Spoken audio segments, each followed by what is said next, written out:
Coba deh bayangin, kalender tradisional yang kita kenal, entah itu di Jawa atau Bali, ternyata bukan cuma sekedar penanda tanggal.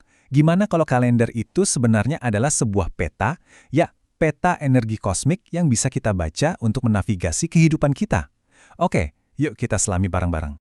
Jadi, pertanyaannya sekarang, rahasia apa sih yang sebenarnya tersembunyi di balik sistem penanggalan kuno ini?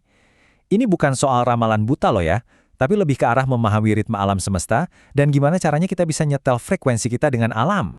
Oke, jadi dalam pembahasan kali ini kita bakal bedah 6 pilar utamanya.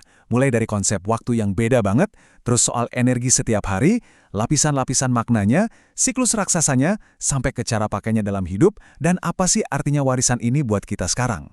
Pertama-tama, kita harus lupain dulu konsep waktu modern yang lurus kayak penggaris. Dalam tradisi Jawa dan Bali, waktu itu siklis, muter terus kayak roda. Jadi setiap hari itu nggak cuma lewat gitu aja, tapi punya kualitas dan makna yang unik. Ini bukan sekedar hari Selasa, tapi bisa jadi Selasa Kliwon, yang energinya itu spesifik dan bakal balik lagi persis 35 hari kemudian. Siklusnya terus berulang. Nah, sekarang kita masuk ke dapurnya nih. Gimana sih cara ngukur kualitas sebuah hari? Jawabannya ada di konsep energi hari, yang kita kenal sebagai Neptu dan Weton. Inti dari semua hitung-hitungan ini sebenarnya simpel. Setiap elemen waktu itu punya nilai. Nilai inilah yang disebut urip atau neptu. Anggap aja ini kayak kode numerik yang jadi pondasi dari keseluruhan sistem. Setiap hari, pasaran, bulan, bahkan tahun punya bobot energinya masing-masing. Nah, di tabel inilah letak semua kuncinya. Kita bisa lihat di sini, contohnya ya, hari Ahad itu punya neptu 5, sedangkan pasaran Kliwon punya neptu 8. Angka-angka inilah yang nanti kita mainkan. Jadi kalau Anda lahir di hari Ahad Kliwon, neptu weton Anda tinggal dijumlahin aja. 5 tambah 8, hasilnya 13. Nah, angka 13 ini yang jadi semacam password buat membuka semua perhitungan selanjutnya. Dan ini dia, rumus paling dasarnya.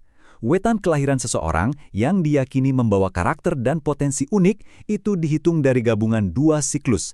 Saptawara atau siklus 7 harian yang kita semua tahu digabung sama Pancawara, siklus 5 hari pasaran, Legi, Paing, Pon, Wage, dan Kliwon. Kombinasi inilah yang menciptakan identitas energi yang unik buat setiap orang. Oke, kalau Saptawara dan Pancawara itu fondasinya, sekarang bayangin ada 8 lapisan makna lain di atasnya. Yap, sistem ini ternyata nggak berhenti di 2 siklus itu aja. Total ada 10 siklus berbeda yang jalan barengan, yang secara kolektif disebut wewaran.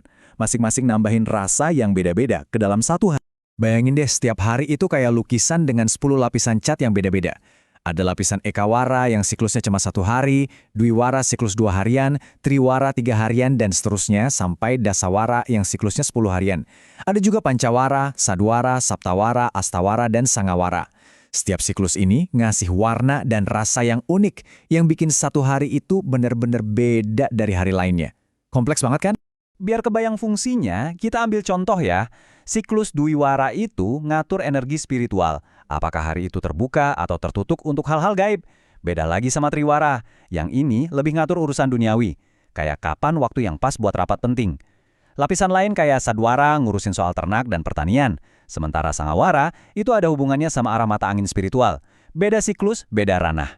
Sekarang, pertanyaannya, apa yang megang semua siklus kecil ini? Ternyata ada satu kerangka waktu raksasa yang jadi induk dari semuanya. Namanya siklus Pawukon atau Wuku. Nah, ada satu angka yang perlu banget kita ingat, 210. Inilah jumlah hari dalam satu siklus penuh Pawukon. Angka ini datang dari 30 wuku yang masing-masing umurnya 7 hari.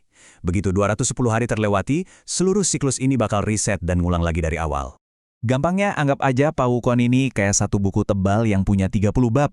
Nah, setiap bab atau wuku ini menceritakan kisah selama 7 hari, lengkap dengan karakter, dewa pelindung, dan tema uniknya sendiri. Mulai dari wuku Sinta, Landep, Wukir, sampai yang terakhir, Watu Gunung. Terus, gimana kalau ada informasi yang bentrok antara wuku dan wewaran? Nah, di sini hierarkinya jadi jelas. Menurut Primbon, pengaruh wuku, si siklus besar ini, dianggap lebih dominan. Artinya, tema mingguan dari wuku itulah yang jadi penentu utama. Ibaratnya gini, wuku itu adalah cuaca selama seminggu penuh, sementara wewaran itu fluktuasi suhu hariannya. Tentu aja cuaca keseluruhan lebih berpengaruh kan? Oke, cukup teorinya. Sekarang kita lihat gimana semua perhitungan rumit ini dipakai sebagai panduan praktis, mulai dari nyari hari baik atau dewasa ayu, sampai buat memahami karakter seseorang. Misalnya nih, Anda mau bepergian jauh, mau buka bisnis baru, atau mau cari rejeki, menurut tradisi ini, arah itu jadi penting banget. Dan untuk menentukannya, kita perlu tahu dulu posisi naga lagi ada di mana. Ini dia, tabel naga hari. Konsepnya ada semacam naga kosmik yang posisinya pindah-pindah setiap hari. Arah di mana si naga ini berada dianggap sebagai arah yang kurang baik untuk dituju pada hari itu. Jadi kalau hari Sabtu naganya lagi di Tenggara, ya arah itu sebaiknya dihindari. Tapi ini baru lapisan pertama loh. Konsep ini ternyata skalanya lebih besar lagi. Ada juga yang namanya naga sasi atau naga bulan, dan bahkan naga tahun yang nentuin arah terlarang untuk periode waktu yang lebih panjang. Ini jadi penting banget buat perencanaan besar kayak bangun rumah atau pernikahan. Jadi, menemukan dewasa ayu atau hari baik yang sempurna itu artinya menyelaraskan semua energi ini, termasuk menghindarin posisi semua naga ini. Selain soal arah, neptu juga bisa dipakai buat ngebaca karakter dasar seseorang. Salah satu metodenya namanya pangarasan. Caranya simpel, jumlahin neptu hari dan pasaran lahir Anda, terus hasilnya dibagi 10, nah angka sisanya itu yang dilihat. Contohnya kalau sisanya 6 berarti wataknya lah kuning banyu atau kayak air, tenang, bisa beradaptasi, dan pinter nyari jalan rezeki. Dan ini baru salah satu dari banyak metode. Masih ada Pancasuda buat lihat potensi keberuntungan, atau Eka Jalarese buat nasib perjalanan hidup. Nah, di akhir pembahasan kita, penting banget untuk kita pahami kalau ini semua tuh jauh lebih dalam dari sekedar ramal-meramal nasib. Ini adalah sebuah sistem filosofi, sebuah kerangka kerja budaya yang masih hidup sampai sekarang.